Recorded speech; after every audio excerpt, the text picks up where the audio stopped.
My flower baskets are about as beautiful as they could possibly be, and I'm about to cut them all out. I know this sounds crazy, but there's a reason for this.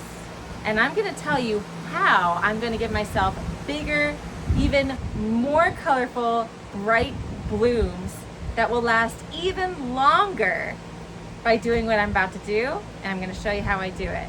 But before I do, make sure to hit that subscribe button to my channel for more health and homesteading content, and check out my YouTube memberships for more one-on-one support. Let's cut to it. The first thing you should know about these sun patients is that in cold regions like where I'm at in 7B, these are considered annuals. The frost will kill them. In tropical regions, they might regrow, but here they're gonna be done come the harsh winter. If I were to let these keep blooming, they might give me a little bit more bloom, but not much. If I cut them back, they're gonna give me an even bigger double display of blooms. Now I'm gonna show you exactly how I do that. The first thing to do is going in and identifying your second canopy. There's a little second layer of growth growing in here, and that's what I'm gonna cut to. You might even see a couple of little buds in there, but this is that next group that we're gonna cut back to. We're always cutting back to a node. So I'm gonna start cutting back. So I'm going in, cutting at nodes, and I'm gonna show you up close what this actually looks like. Now some of these I could actually root in water if I wanted to. It's gonna be hard to do it with the blooms, so I would cut them, cut off the blooms, and you'll see these little nodes in here would regrow some new foliage, and this would root. So now I'm gonna give you an up close and personal check here. I'm gonna take out all of the yellowing foliage, all the flowers, but check how it looks like nothing was even there. Nothing was even there. I was pruning back right at the nodes. There's a great example. See right there? There's growth coming out in a 45-degree angle out of those nodes, and that's what I'm cutting it all back to.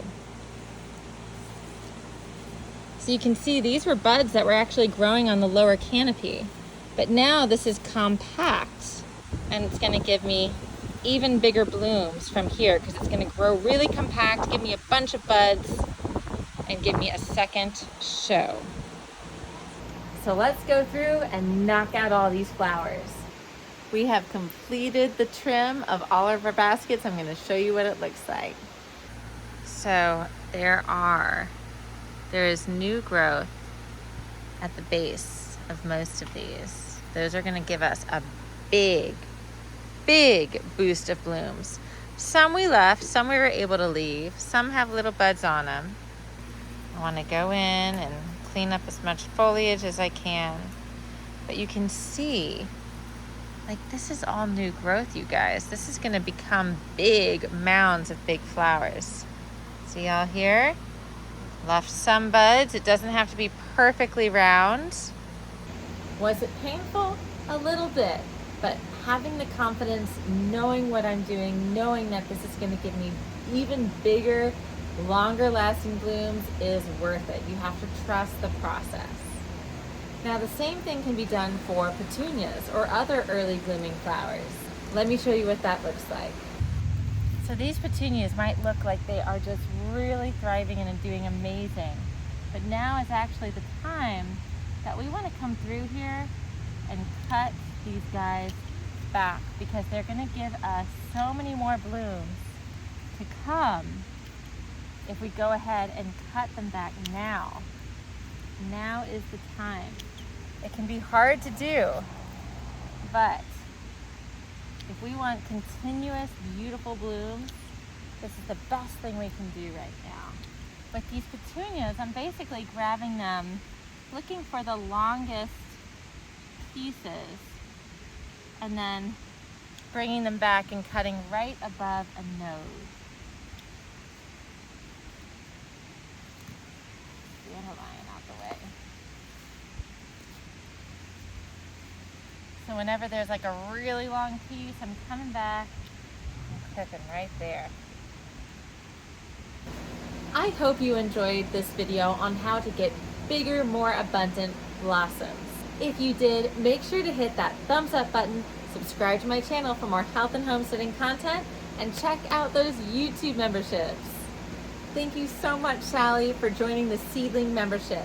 That's one of the easiest memberships to get started with, and it will give you priority replies as well as private content. I have many different levels of YouTube memberships that you can join based on your budget and needs. Joanna this month signed up for a Hearth membership that gets her private one-on-one support. So check out those YouTube memberships, y'all, and get growing.